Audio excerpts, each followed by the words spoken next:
dia. Hoje a turma está mais qualificada, né? Aqueles que não falam muito não vieram. Certo? Vamos aproveitar.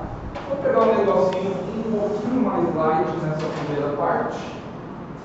Na segunda parte eu vou dar uma apertadinha. O Wesley tinha falado que queria tirar dúvida, não veio. Vocês fizeram os exercícios sobre lei de Gauss?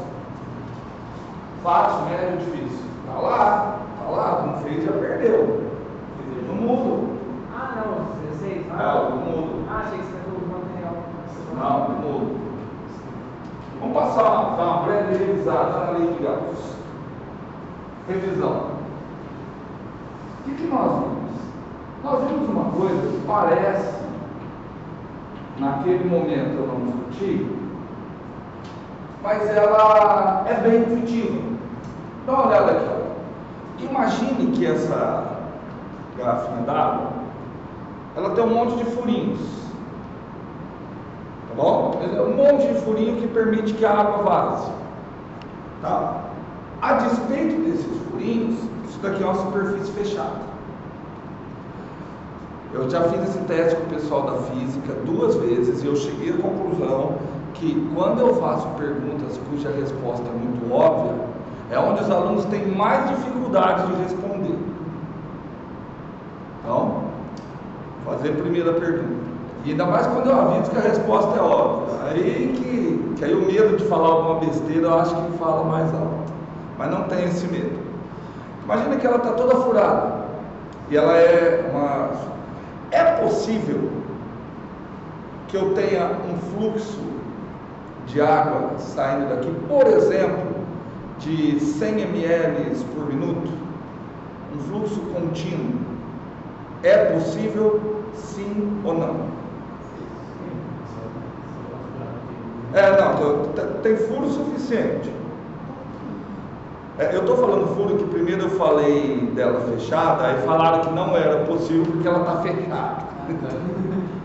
Por que eu estou insistindo nisso? Porque quando eu falo do fluxo na lei de Gauss, a superfície que a gente coloca, ela não é uma superfície física real, ela é uma superfície, ela é um artifício matemático para simplificar determinados cálculos.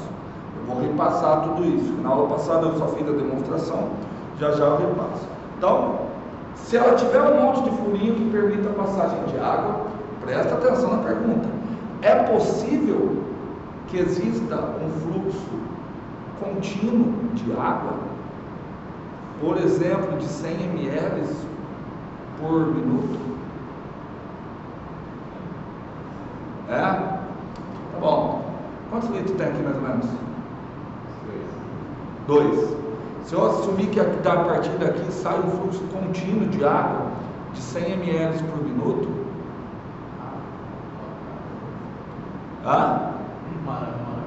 uma hora acaba. Então vou perguntar de novo. É possível ter um fluxo contínuo e constante de água? Aqui eu falei 100 ml por segundo, mas é possível ter um fluxo constante de água, qualquer que seja esse valor? Não, constante. Não, constante eu estou dizendo é para todo o tempo. Era essa a palavra que eu queria. Só se eu tiver alguma coisa dentro da garrafa que tenha capacidade de fazer o quê? Produzir água. Certo? Então, já sabemos que não é possível porque essa fonte inesgotável de água não existe. Seria ótimo que existisse. Certo? Não ia pagar a conta de água, por exemplo. Ok? Seria ótimo. Mas suponhamos que nós estamos em um outro universo no qual é possível. Qual a conclusão que eu tiro? Que aqui dentro, o que tem? Essa fonte inesgotável está aqui dentro. Por isso que a gente trata tanto com fluxo através da superfície fechada. Porque se existir fluxo de qualquer coisa através de uma superfície fechada, é de se imaginar que dentro dessa superfície fechada existe uma fonte que está gerando essa coisa que está fluindo. Portanto, a lei de Gauss ela vai me dizer apenas isso. Ela vai me dizer esse resultado. Óbvio que o fluxo do campo elétrico através de uma superfície fechada, vamos fazer o raciocínio, entendeu? Simplesmente colocar a equação aqui. O fluxo do campo elétrico através da superfície fechada, vamos ver quanto que é o fluxo do campo elétrico através da superfície fechada? Bom, se existe fluxo de qualquer coisa através da superfície fechada, quer dizer que dentro dessa superfície deve ter o quê? Uma fonte dessa coisa que está fluindo, uma fonte inesgotável. Quem é a fonte de campo elétrico? Carga elétrica. Então, o fluxo do campo elétrico deve depender da carga elétrica, certo? O restante que eu vou colocar aqui é só uma constante de ajuste de unidade, certo? O resultado principal é esse, que o fluxo de campo elétrico através da superfície fechada depende exclusivamente da quantidade de carga elétrica que se encontra dentro dessa superfície, tá? Aqui, alguns detalhes que eu quero tratar com vocês, que eu não quero que você sabe uma coisa que fazendo o curso com vocês me faz repensar muito na vida, embora muitas vezes vai me deixando um pouquinho triste. Eu tenho a impressão que as aulas, as disciplinas, todas, absolutamente todas, elas são deixadas de lado. Inclusive o circuito será deixado de lado. Eu tenho a impressão que vocês não conseguem, vocês não fazem associação do que vocês aprendem na matéria A para colocar na matéria B. Vocês falam de potencial o tempo todo, falam de corrente o tempo todo e não associa com aquele potencial que você viu lá na Física 3. E isso dificulta, que isso faz com que dá para vocês a impressão que vocês têm que estudar mais uma disciplina de circuitos, que não é o caso, porque se você entende de potencial, até convido vocês a estudar hoje à tarde, dá uma passada lá na minha sala que eu mostro umas técnicas que é só entender por que a corrente vai do maior para o menor potencial. E aqui eu estou preparando vocês, no campo elétrico, para a gente entender justamente o que? Olha o nome, nós estamos falando de fluxo. Fluxo. No caso, nós estamos falando do que? Fluxo de carga elétrica,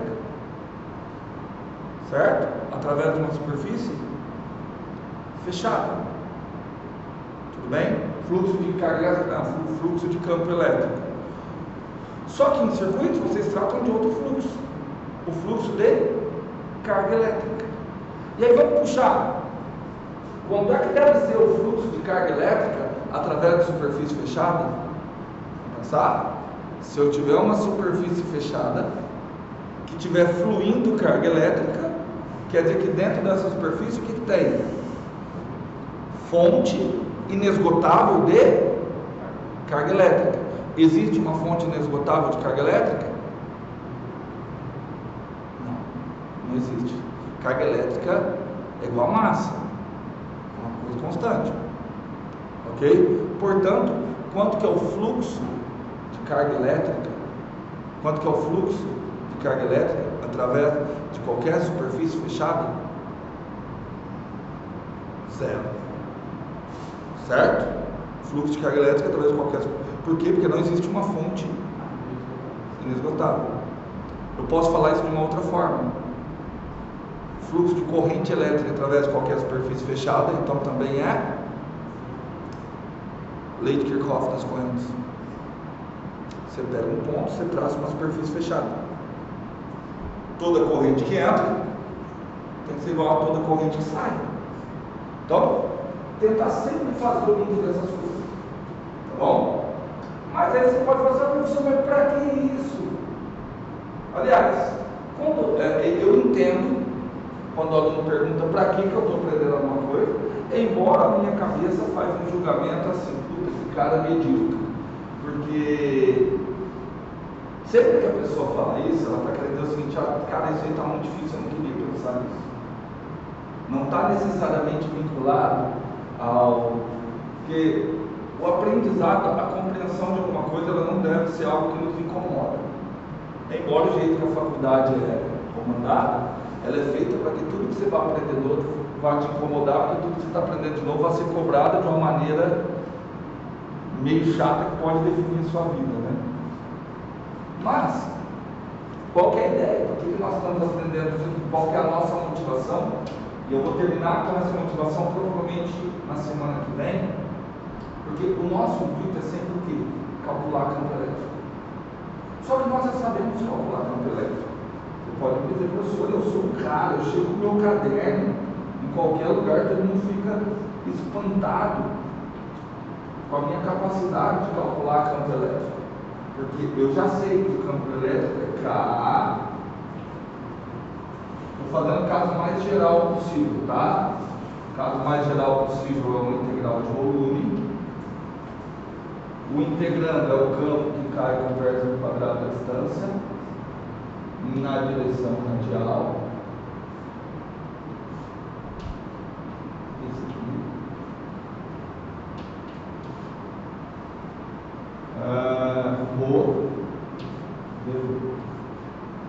Pronto. É assim que eu calculo o campo elétrico. Eu calculei alguns campos elétricos com vocês, né? Eu calculei o campo elétrico do quê? Normal. Aqui. Menos R' por módulo de R menos R' já está. Certo? Vamos pensar. Quais cálculos de campo elétrico eu fiz com vocês? Na mão? Eu fiz a casca esférica, fiz da esfera, fiz de um fio muito longo? Não. Calculei de um fio muito longo e de um plano também muito longo para falar do capacitor. Traduzindo, vou puxar na memória de vocês: os cálculos eram simples? Simples ou eram muito trabalhosos e extensos? Só que esses eram os mais fáceis. Mas vamos tentar entender por que eles eram mais fáceis. A hora que eu fui fazer o cálculo do campo da esfera, campo criado por uma casca esférica ou por uma esfera elétrica, nos dois casos eu falei assim: cara, aqui tem uma simetria. Então eu coloquei em cima de um eixo, no caso eu coloquei no eixo Z. O que aconteceu com o campo na direção de X e Y? Foi embora. O campo de um fio muito longo também tinha uma simetria. Tanto que eu coloquei num ponto, por ele ser muito longo, eu falei assim: olha, como ele é muito longo, qualquer ponto pode ser o meio. Portanto, uma partícula aqui vão criar campo dessa forma, de modo que a componente paralela ao fio se cancela. Tudo bem? O do plano, se vocês puxarem na memória, eu comecei calculando de um disco e tomei o disco como sendo muito longo. Então, por mais que os cálculos tenham sido enfadonhos e cansativos, nós fizemos cálculos extremamente simples, porque tratava de simetria. E aí vem uma questão: hoje nós só vamos embora na hora que eu vou fazer todos aqueles 3 exercícios. Eu vou acabar essa aula quando eu fazer os 3. Por quê? A questão que tem é a seguinte: será que não dá para eu utilizar do fato de que eu já sei que existe essa simetria, utilizar o conhecimento dessa simetria para simplificar o cálculo desses campos elétricos? E a gente calcula eles não é à toa, é porque no caso de engenharia elétrica, muitos dos dispositivos práticos, capacitores, por exemplo, são feitos a partir desses dispositivos, a partir do cálculo dessas coisas. O Rodrigo lá mostrou o capacitor de placa paralela, mas existem capacitores cilíndricos, existem capacitores esféricos, que as armaduras do capacitor são 2 esferas condutoras, uma dentro da outra. Ok? Então, essa é a nossa ideia. Escolhe um aí, Gabriel. Qual você quer começar calculando? O campo de uma casca esférica, o campo de uma esfera, o campo de um fio muito longo, ou o campo criado por um plano muito longo? Casca esférica.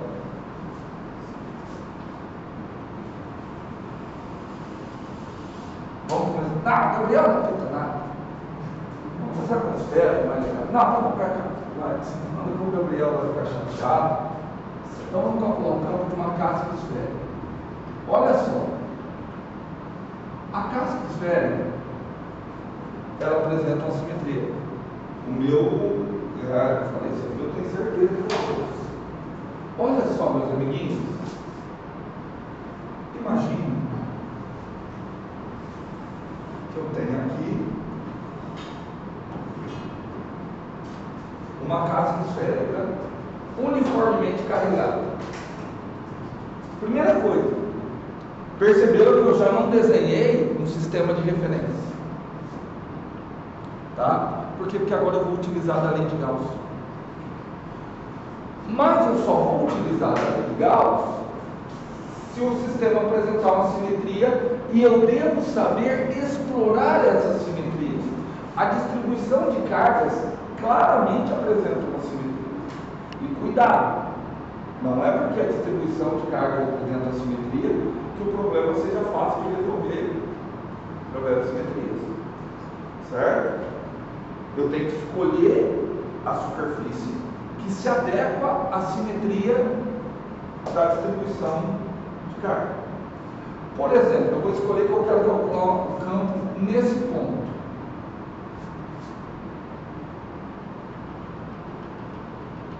Ó, quero calcular o campo nesse ponto, o qual está a uma distância, eu vou chamar de Rzinho. Tá. Como o problema apresenta uma simetria, algumas coisas eu já sei. O que eu já sei? Eu já sei, por exemplo, que esse campo é radial. Como que eu sei que esse campo é radial? De novo, olha só, eu conheço a simetria do problema. Eu sei que uma distribuição esférica de cargas, eu sei que uma esfera, ela é simétrica em relação a qualquer linha que passa pelo centro. Bem? O que significa ser simétrico? Significa que se eu estar aqui no centro, se eu olhar para lá e olhar para baixo, você vai ver a mesma coisa.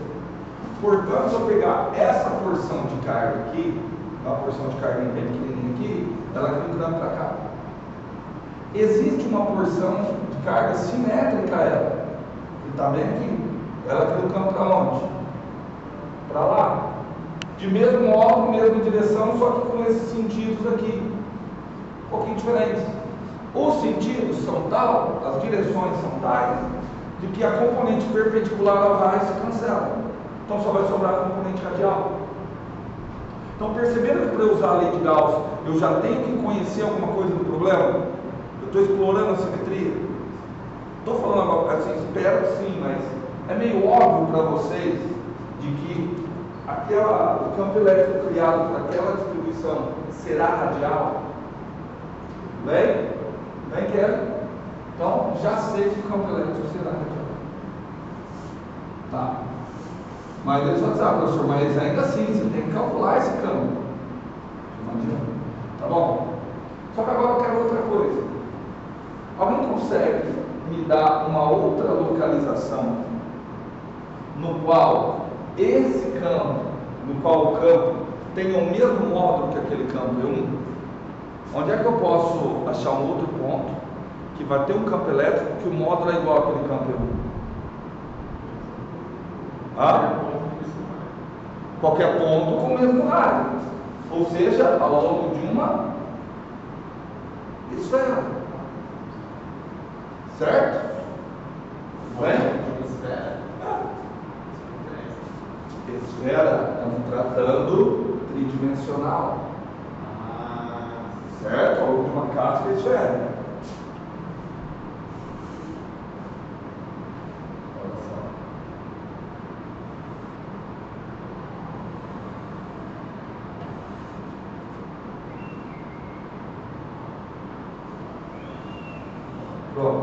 Ao longo dessa esfera, vamos lá, vamos diferenciar. Isso daqui é uma esfera física real. Isso aqui é uma esfera que é o quê? Imaginária. Ao longo dessa esfera imaginária, O que você tem? Você tem que o módulo do campo elétrico, ao longo de qualquer ponto daquela esfera imaginária, o módulo do campo lá é constante. Pronto, tem a simetria perfeita. Por quê? Olha o que diz a lei de Gauss. Que a integral do fluxo do campo elétrico é 4πk aqui. Gente, sabe como é que resolve uma integral de superfície? Você parametriza a superfície. Se você lembrar, a hora que você parametriza a superfície gerativa de uma matriz, você gera dois vetores. Você põe o campo para atuar na parametrização. Aí você precisa achar aquele vetor normal. O vetor normal é o produto vetorial entre os dois vetores da parametrização dividido pelo seu módulo. Multiplica pelo módulo do jacobiano e vê o elemento ds. É trampo pra cacete. A ideia não é simplificar. Se a ideia é simplificar, cara, eu praticamente nunca aqui vou resolver integral de superfície pelo método matemático de superfície. Por quê? Porque eu tenho a liberdade, essa superfície aqui é imaginária. Então eu tenho a liberdade de escolher a superfície na qual será realizada a integral. Se eu tenho a liberdade, eu vou escolher a superfície mais simples. Eu vou abusar da simetria do problema para eu não ter que resolver isso. Só que aí você tem que me perguntar, mas como que eu faço isso? É só você olhar. O que é E escalar N? Módulo de E. Módulo de N, quanto é o módulo de N? 1. Cosseno θ. Eu vou escolher de modo que o integrando módulo de E cosseno θ, aquilo ali é só módulo de E cosseno θ, seja constante. Já consegui a primeira parte. Se eu escolher como superfície de integração essa esfera aqui, ao longo dessa esfera, o que acontece com o módulo de E? Constante. Então o módulo de E sai fora da esfera. Agora eu tenho que escolher de modo que o ângulo seja constante, mas aí eu preciso ver quem é o vetor normal a essa superfície. Vocês sabem achar vetores normais da superfície? Vetor normal da superfície é o seguinte: primeiro que eu já estou falando errado, é um excesso. O correto é vetor normal à superfície no ponto. Cada ponto você vai ter um vetor normal à superfície. Ok? Então como que você faz? Eu quero saber o vetor normal à superfície no ponto. Vamos calcular um aqui, ó. Vou mostrar para vocês na prática. Dá uma folha aí, o que é?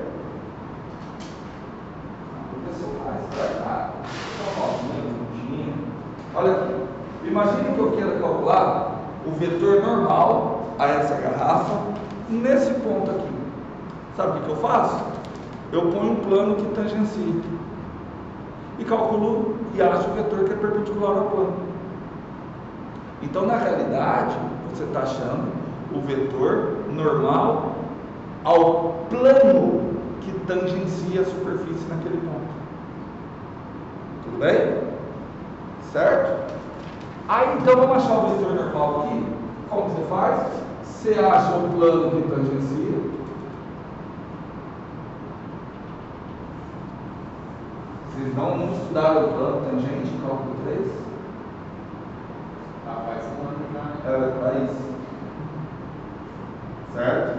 Quando a superfície é descrita por uma função, sabe quem é o vetor normal? Gradiente pelo módulo. O gradiente tem essa propriedade, ele é perpendicular. A superfície lá se chamava até a superfície de equipotencial. Por algum motivo, tem esse nome equipotencial. Mas isso aí eu vou discutir mais para frente. Certo? Só mostrando para vocês que as coisas têm ligação. Então, olha aqui o vetor normal. Olha que legal, o vetor normal, a esfera, ele também é radial. N1 porque não tem os processos. Ou seja, nesse ponto, o que acontece com o vetor campo elétrico e o vetor normal? São paralelos. Quanto que é o cosseno do ângulo? Não, o ângulo é 0. Cosseno 1. Em todos os pontos acontecerá isso? Do campo elétrico ser paralelo ao normal? Então olha só, o campo elétrico é constante ao longo da superfície? Não. O campo elétrico não é constante. O módulo do campo elétrico é. O vetor normal é constante? Ao longo da superfície? Vetor normal? Não. O vetor normal aqui, ele está aqui. O vetor normal não é constante. Mas o ângulo entre o vetor normal e o campo elétrico em todos os pontos da superfície é sempre zero. Então o produto escalar e escalar ele em todos os pontos da superfície é constante. Para essa superfície. Porque eu escolhi essa superfície. Porque eu fui um cara muito esperto. Certo? Entendido, Kelly? Então, para essa superfície escolhida, só para essa, não vale para outra. Por exemplo, eu poderia ter escolhido um cubo. Quando eu vou fazer o desenho do cubo, vocês vão ver se a gente conseguiria aplicar a lei de Gauss aqui para esse cubo. Tá bom? Vamos lá. Então, para essa superfície, o que nós vamos ter? O fluxo de escalar n ds igual a 4 pi a. Vou começar a deixar isso sempre em parênteses para deixar claro que é só uma constante. Aí o que acontece? Módulo de E constante, porque isso aqui é. O que é isso? Módulo do campo E cosseno θ. Esse é o meu integrante. Módulo de E é constante ao longo da superfície. Porque olha só, muitos livros eles trazem o desenho do campo saindo daqui. No cálculo do fluxo, pouco importa o que acontece no campo aqui dentro. No cálculo do fluxo, você está calculando uma integral em cima da superfície. Então, os valores de campo que entram é exclusivamente o valor do campo na superfície. Dentro dela, pouco importa. Tudo bem? Tem alguns livros, acho que o Harry, ele colocava o campo partindo aqui, indicando que ele atravessa a superfície. O cálculo do fluxo, ele é uma integral de superfície. O que significa integral de superfície? Que os cálculos, todas as grandezas estão sendo calculadas exatamente em cima de pontos da superfície. Tudo bem? Então, vamos lá. Módulo de E é constante. Sai. Cosseno θ é quanto? 1. Então vai sair só o módulo de E, que eu não sei quanto é. Módulo de E vezes integral ao longo da superfície que eu escolhi. Beleza? 4 pi tá? Carga que está envolvido. Ah, mas ficou só integral de superfície de S, que é a própria área da superfície que eu escolhi. Quanto que é a área da superfície que eu escolhi? É uma esfera de raio R. Quanto que é a área dela? 4π r quadrado. Aí a gente fica feliz, né? R quadrado. 4π, agora 4π. Que conclusão eu chego? Que o módulo de E é igual a K Q por S quadrado. Certo? Conclusão? Opa, mas aqui eu obtive o módulo e eu quero o campo. Não quero só o módulo, eu quero o campo. Qual a direção e qual o sentido? Eu já estabeleci anteriormente, tá vendo? Que assim, para usar a lei de Gauss, você já tem que ter alguns conhecimentos que você utilizou da simetria. Lá no começo eu falei, o campo é radial. Então, aqui eu obtive o módulo. Portanto, o campo elétrico é K, Q, R quadrado na direção. Acho que mais fácil fazer as integrais todas, né? Gastei um pouquinho menos de tempo, né? Mas eu só fiz isso, Marco, porque eu soube escolher a superfície. Vamos imaginar que eu sou um aluno que prestou atenção, se estava meio dormindo na aula, eu não veio na aula de hoje, tipo o Wesley. Viu, Wesley? O Wesley eu não posso nem prometer pontos, porque ele assiste. Wesley, se você não deixar um comentário, estou assistindo, você perde 2 pontos. É melhor, né? Olha lá. Imagina um cara que não prestou muita atenção na aula, só pegou um trechinho, eu vi lá o professor falando, é só pegar um negócio com simetria. Aí ele quer resolver esse problema, e ele fala o seguinte: olha, eu quero calcular o campo aqui. Eu vou pegar essa superfície como sendo a minha superfície imaginária, através da qual eu vou calcular o fluxo. Porque ela é simétrica, é um cubo. O cubo também é simétrico, em relação a qualquer reta que passe pelo seu centro. Não, qualquer não. Uma, duas, uma que passa aqui pelo meio, ele também é simétrico, outra que passa aqui também. Ele tem vários eixos de simetria. Vários. É que ali está um quadrado, né? Na realidade, então um quadrado, mas seria o quadrado tem 1, 2, 3, 4 eixos de simetria. Tá? Quem gostar, você pode estudar na cristalografia, ou em química, ou em física médica, tem um estudo de simetrias moleculares. Sabe o que é legal? É contato. Existem apenas 14 grupos de simetria. A natureza, a formação de cristais, ela é feita de tal modo que só vão existir 14. Mas não é porque a natureza impõe isso, quem impõe isso é a matemática. Não tem como ter mais de 14. São chamadas redes de Bravais. Um negócio bem legal. Mas vamos lá. Vamos ver o problema de eu calcular ali. Primeiro, a lei de Gauss é válida para aquele cubo? Ela é válida. Não faz sentido eu perguntar isso, pelo amor de Deus. Mas ela não é útil, eu não consigo resolver. Porque, pega por exemplo, aqui nesse ponto, nessa quina nem vetor normal não consigo dizer. Não existe o vetor normal em quinas de superfície. Mas vamos pegar aqui do ladinho, pertinho existe. Pega o campo nesse ponto. Bom, eu já sei que o campo é radial.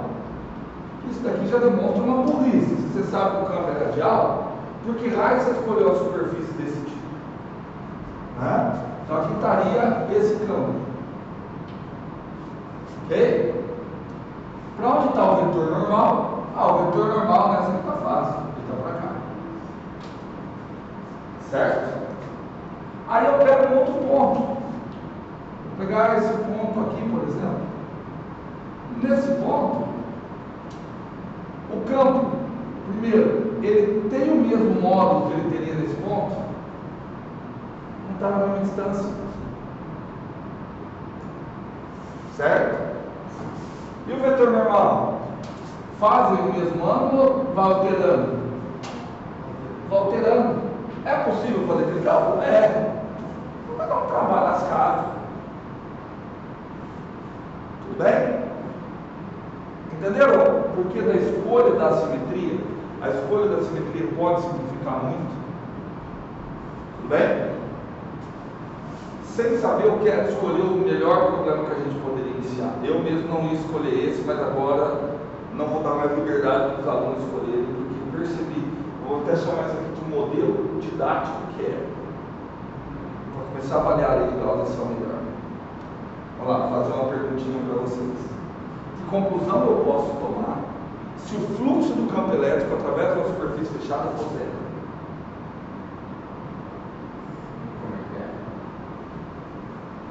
Se o fluxo do campo elétrico através de uma superfície fechada for zero, que conclusão eu posso ter? E a fonte geradora é infinita. Não, fonte geradora. Quem é a fonte geradora de campo elétrico? Carga elétrica. Carga é uma fonte infinita de campo elétrico. Já existe. Certo? Pensar mais um pouquinho. Eu tenho um fluxo através de uma superfície fechada. Fluxo é zero. Olha para a lei de Gauss e me diz que conclusão que eu tiro. Que o vetor normal não está na mesma direção olha para a lei de Gauss e pensa um pouquinho mais. Oi? O campo elétrico é zero? É essa a conclusão? Vamos por outro caminho. O que significa fluxo zero em termos cotidianos?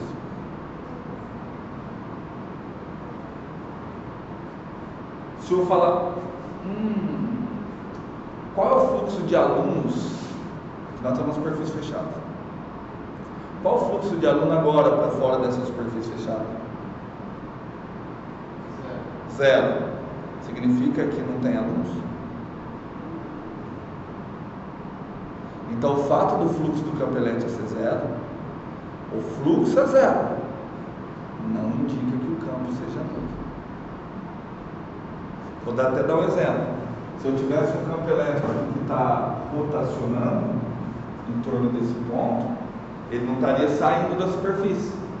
Então, o fluxo dele é nulo, mas o campo elétrico não. Vamos aprender a olhar para a equação. Vamos aprender a explorar. Olha para a equação. Se o fluxo do campo elétrico é zero, pensa um pouquinho.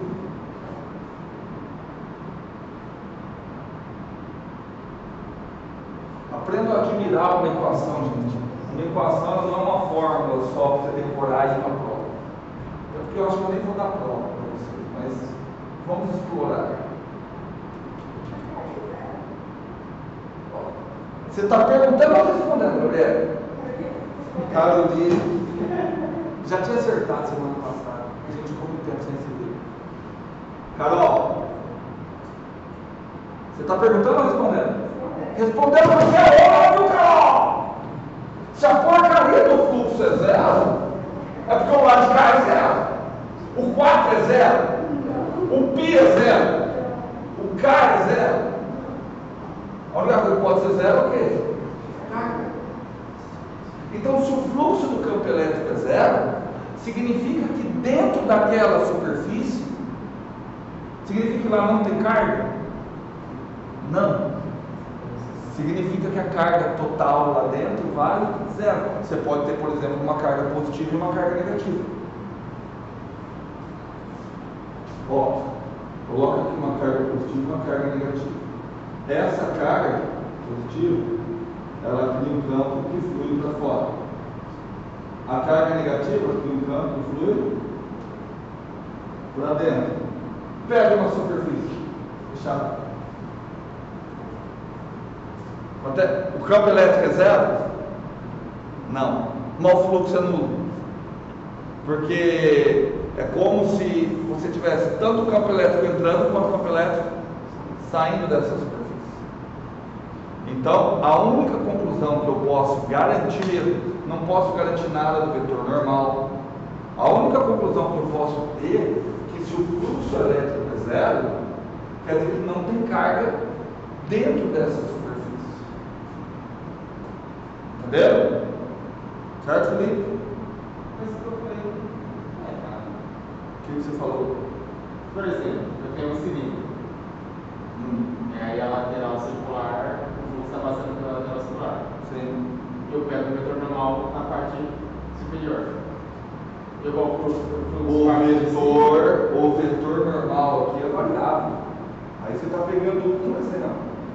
A minha questão é que conclusão que eu tiro se o fluxo do campo elétrico é zero.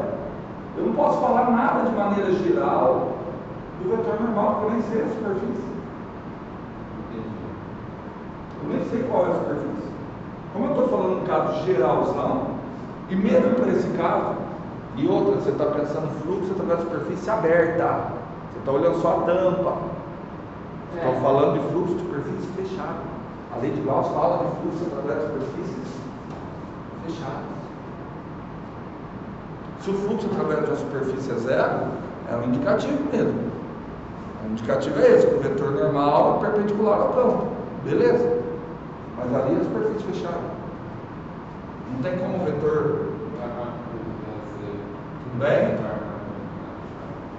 Entenderam? Entenderam mesmo? Vamos calcular o campo dentro dessa aqui. Só que aqui dentro é meio estranho. Por quê? Vou pegar uma superfície qualquer aqui dentro da casa esférica. Qual que dá o fluxo através daquela superfície fechada? Superfície. Aquela branca. Não, a superfície branca. Dentro da casa. Dentro da casa. Quanto que dá o fluxo? Por quê? Gente, eu falo que eu estou oferecendo coisa óbvia, vocês estão viajando. Por que o fluxo através daquela superfície fechada é zero? Porque não tem carga dentro da superfície, caralho. Então aquela superfície não funcionou. Vou pegar outra.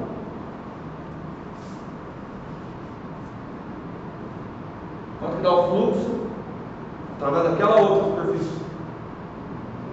Também dá zero. Por quê? Não tem carga. Vamos resumir. Qualquer superfície que eu desenhar dentro da esfera, quanto é que dá o fluxo? Zero. Peraí. É possível isso. Eu tenho uma região no espaço. Presta atenção. Eu tenho uma região no espaço que o fluxo é zero, independente da superfície. Concluíram isso comigo? Concluíram? Eu tenho uma região no espaço na qual o fluxo é zero, independente da superfície. Cara, como isso é possível? Eu vou falar isso em termos matemáticos. Existe uma região no espaço para o qual essa integral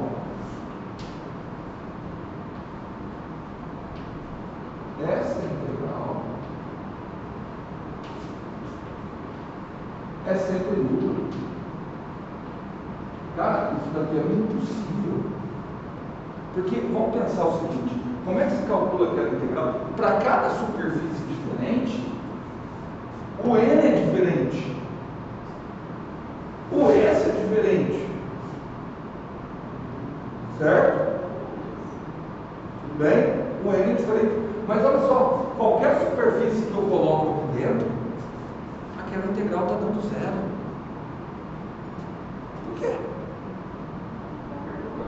Vocês estão concluindo, vocês concluíram isso porque não tem carga, certo? Mas agora vamos olhar, esquece a lei de Gauss, olha só para a matemática. Eu tenho uma integral de superfície que é nula, qualquer que seja a superfície. O que é uma integral? É uma soma de infinitos termos.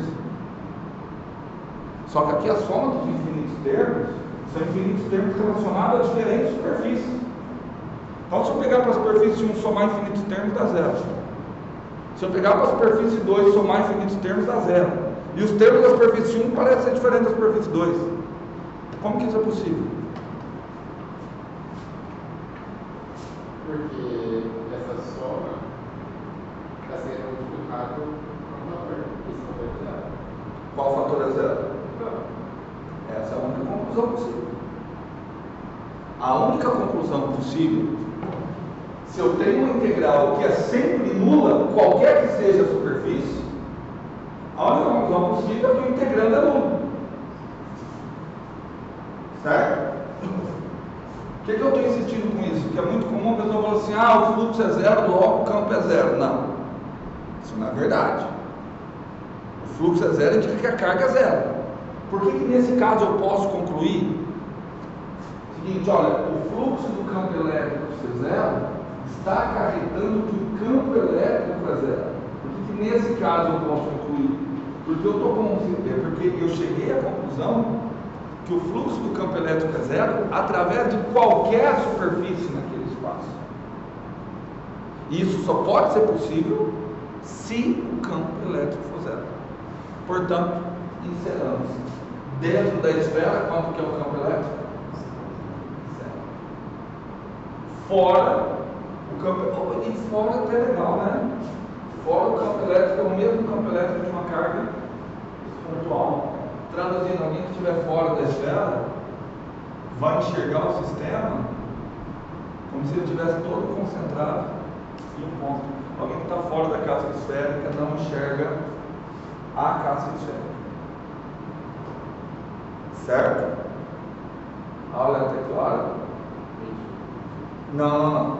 Primeira parte, eu tenho que trocar de sala. A aula começou 9h10. Até 10h40.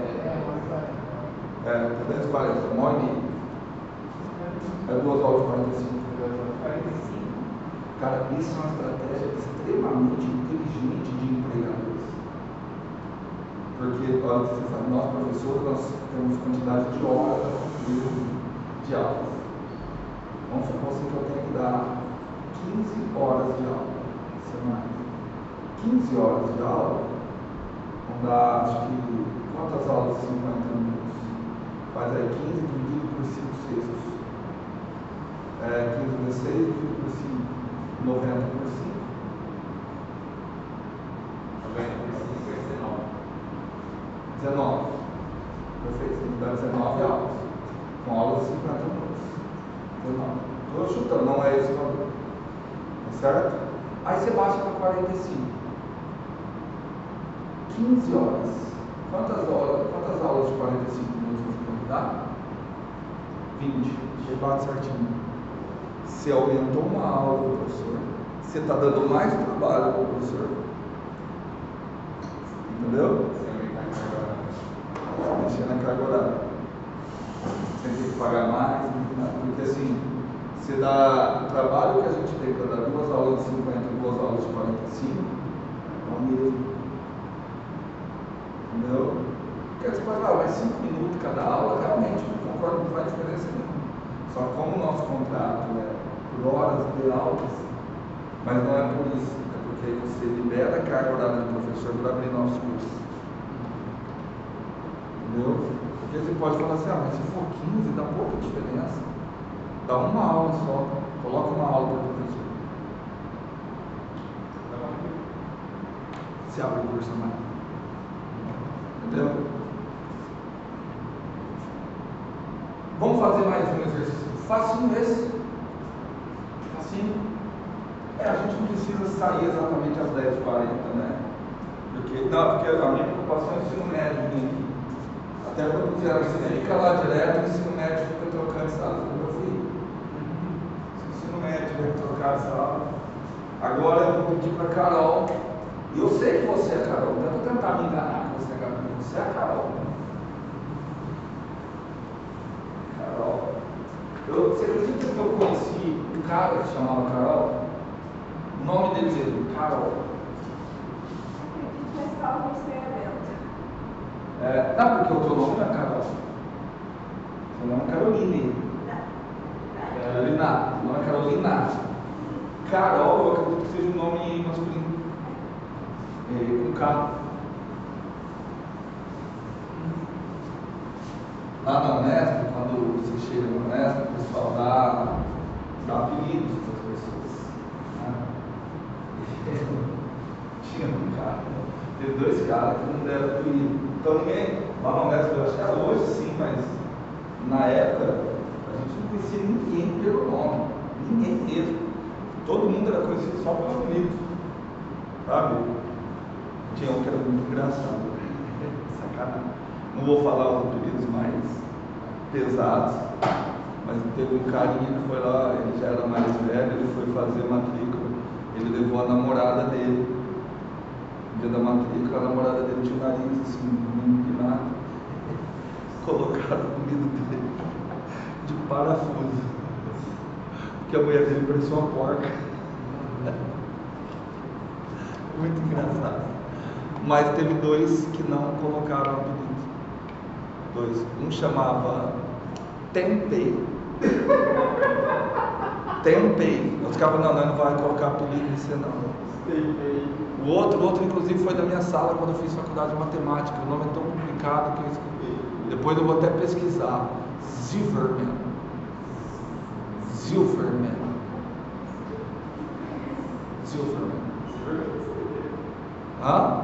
Eu acho que é Silverman. Acho que é isso mesmo, mas não colocaram. Eu dei aula para um menino que se chamava Mona Leverston, Garlan, Marlon Brando, Palminelli e tinha uns 2 ou 3 nomes. Aí ele entrou na justiça para trocar o nome. Por que será? Não, o nome. Não, a mãe dele chamava Dalva Xuxa Meneghel. Não, parece piada depois, no intervalo vocês procurem para você ver no. Tem até no Globo.com, virou até matéria. É legal que na Globo.com ele falou assim, ó, o menino, agora mudou, o menino que se chamava Ona Lerston, Garlan, Marlon Brando, Paulo Minelli, coloca assim, e mais 3 nomes que nós não vamos colocar para preservar. Preservar. Ninguém da cidade que está lendo a matéria sabe de quem ele está falando. Vocês estão preservando ele. Só o primeiro nome você já não está preservando. Mas eu leio algumas coisas de vez em quando, não tem nada para fazer, eu não quero ficar na internet, não quero ficar no celular, no YouTube. Tem umas coisas muito legais. Eu achava que era piada, cara. 1, 2, 3 de Oliveira 4. Tem os nomes. Eu achava que era piada, é nome mesmo. Não sei como é que o cartorário permitiu.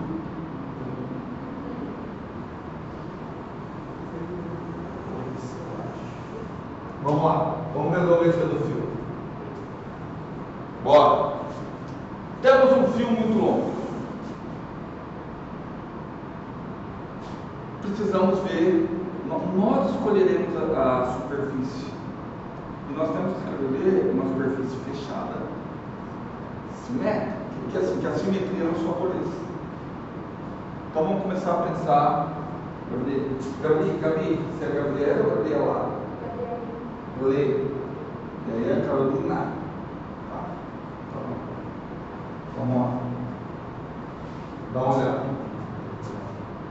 Vou colocar um ponto. De que maneira que a gente escolhe uma superfície? Primeiro, eu tenho que escolher uma superfície para facilitar. Lembra? Eu quero tirar o módulo do campo elétrico e o cosseno eu quero tirar fora. Então eu tenho que escolher uma superfície de modo, primeiro, que o módulo do campo elétrico seja constante. Vamos ver a simetria que isso aqui apresenta. Eu contei um fio muito longo, porque se eu pegar uma porção aqui, vai dar para cá. Tem a mesma porção para cá. Então o campo elétrico vai estar para lá. Certo?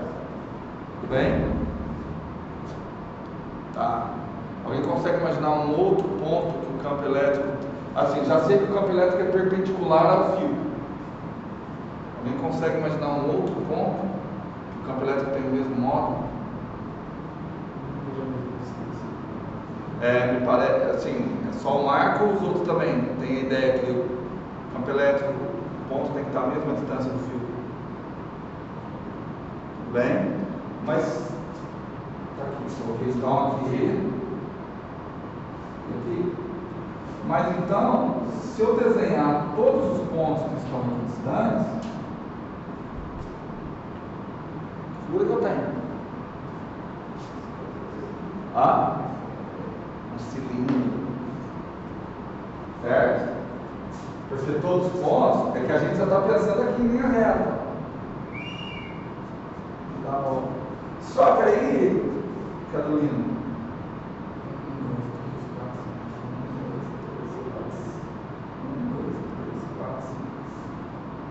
teu pai já cantou alguma música para você, Carol, quando você era criança? Mas não é Carolina, é a música da Dança Negra, que é Carol, mas é Caroline. Não é para você. Só que tem um problema, Carolina. Tem um problema que é: o cilindro não é fechado. Porque se você pegar o cilindro, ele é aberto. Ele não é. Só que aqui vem a parte que eu acho que o Felipe estava meio empolgadinho antes. Que assim, gente, se eu tenho uma superfície aberta e quero uma superfície fechada, é simples. Eu fecho, certo? Então, mas eu vou fechar de uma maneira inteligente. Eu vou fechar com isso aqui.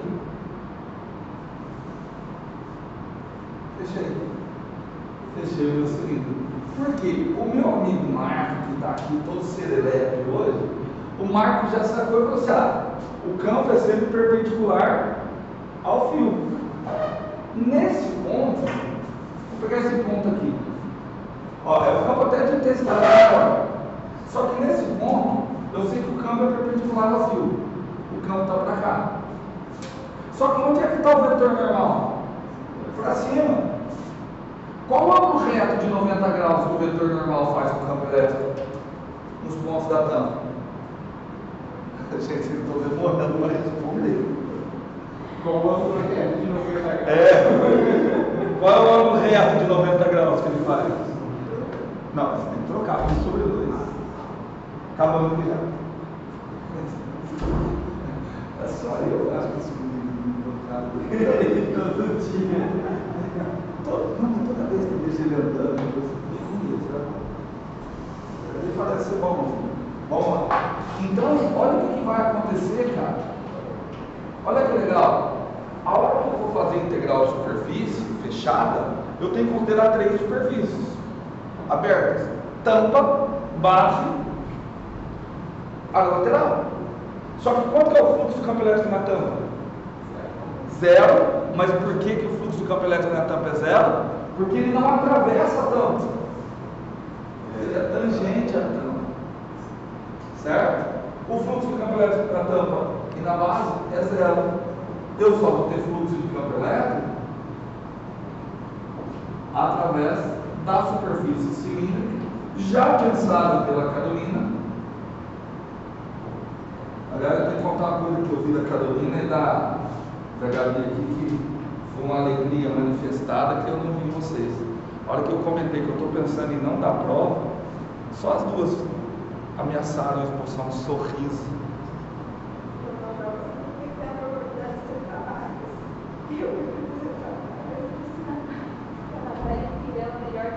É mesmo?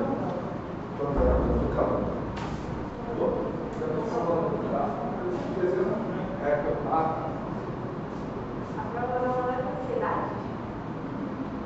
Eu tenho alunos meus que já falaram isso, que preferem fazer a prova, porque a prova você faz, acabou, vai embora, mal ou bem. Quando eu dou trabalho, quando eu dou a prova para fazer em casa, é uma semana de sofrimento. Não está concordando? Uma semana é muito tempo de estudar, rever, pensar mal. Pelo menos você foi lá, estudou. Esforçou, pensou mais uma vez que está falando. Até agora seja merda. Amanhã é uma prova. Se colocar um sisteminha e você se perder um pouquinho do sisteminha, é um caminho sem volta. Imagina se você vai com dor de barriga, o que você faz? Não, mas eu tenho pensado seriamente em abolir prova de todos os cursos. Verdade, né? Porque fazendo a faculdade com vocês, eu começo a pensar assim: cara, eu vou sair daqui e vou me formar engenheiro. O que vai garantir que eu sou um bom engenheiro? Porque eu sou um engenheiro. O que vai me dar o direito de exercer a atividade tão importante que é a atividade de engenharia? Isso, o diploma. Não, a atividade é importante, sim. Pelo amor de Deus, você derruba prédio, você mata pessoas. Certo? Mas você assim, vai um pouquinho mais a fundo. O que é que te garante que você pode ou não? O diploma. O que você precisa fazer para obter o diploma? Provas. Você já parou para pensar como é louco isso, cara? O que te diz se você vai construir um prédio, vai construir uma instalação elétrica no prédio ou não, é se você sabe que vai ser uma coisa em 2 anos. Pronto. Se você é capaz, não uma, né? Se você ao longo de 5 anos, vamos pegar assim, quantas matérias vocês fazem por semestre? 7. Vamos pegar aqui 2 provas por disciplina, 14, 28 provas por ano, 5 vezes 28, 5 vezes 25, 125, 5 vezes 25, 15, 140. 5, cara, só falei metade de 28. Tá certo. 140 provas. Você fez 140 provas. Né? Ou melhor, você resolveu nas provas alguns exercícios que você já tinha As mães, pronto, isso está definido. Show. Vai lá. E aí às vezes eu acho que assim, eu também contribuo para isso. Então eu estou pensando, o meu único receio, com vocês não, com vocês eu praticamente já decidi, só preciso bolar exercícios. Vocês eu praticamente já decidi, mas eu pego uma turma de primeiro aluno aqui, é difícil você justificar o aluno que reprovar. A prova ela te dá mais isso, porque o cara reprova, ele não tem muita argumentação. Qualquer outra atividade que fica subjetiva. Vamos terminar aqui antes que chegue mais um bobo. Certo? Então o que nós sabemos? Olha lá, a integral de superfície, integral do fluxo do campo elétrico. Aliás, quem já quiser sair tentando resolver os exercícios da prova, na aula de ontem que eu gravei na turma do Eletromag, eu já falei no exercício que eu tive uma ideia, aí eu falei lá para eu não me esquecer. Se eu me esquecer, depois eu volto. No exercício já está lá, que eu vou inventar.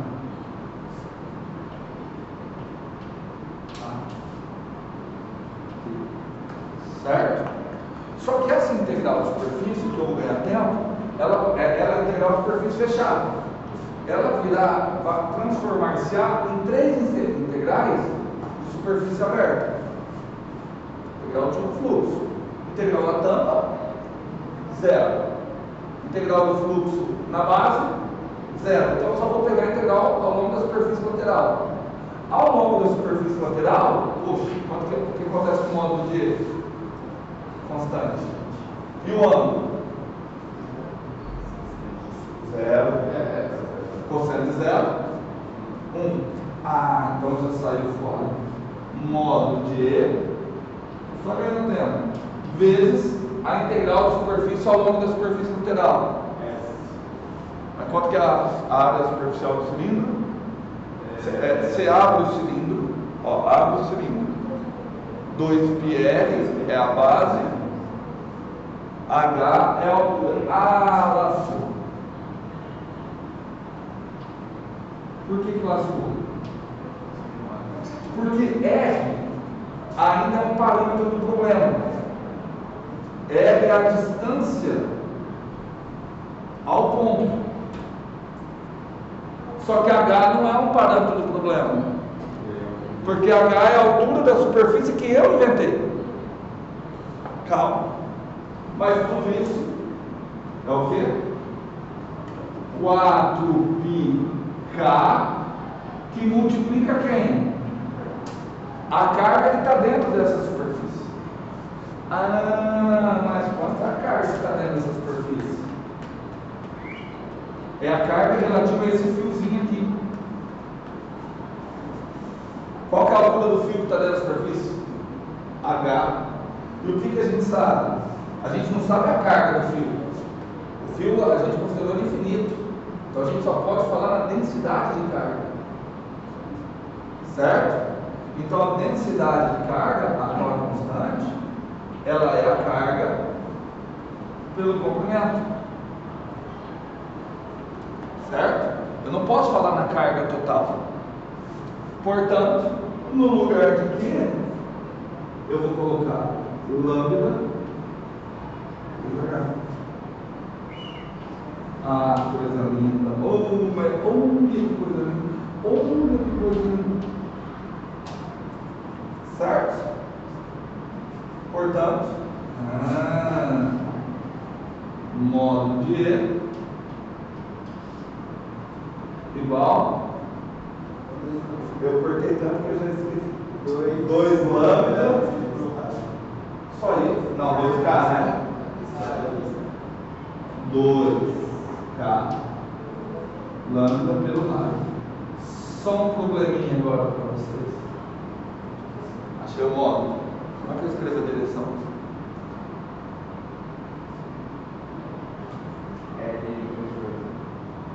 O vetor R é o vetor que parte do centro de um sistema de coordenadas e vai para lá.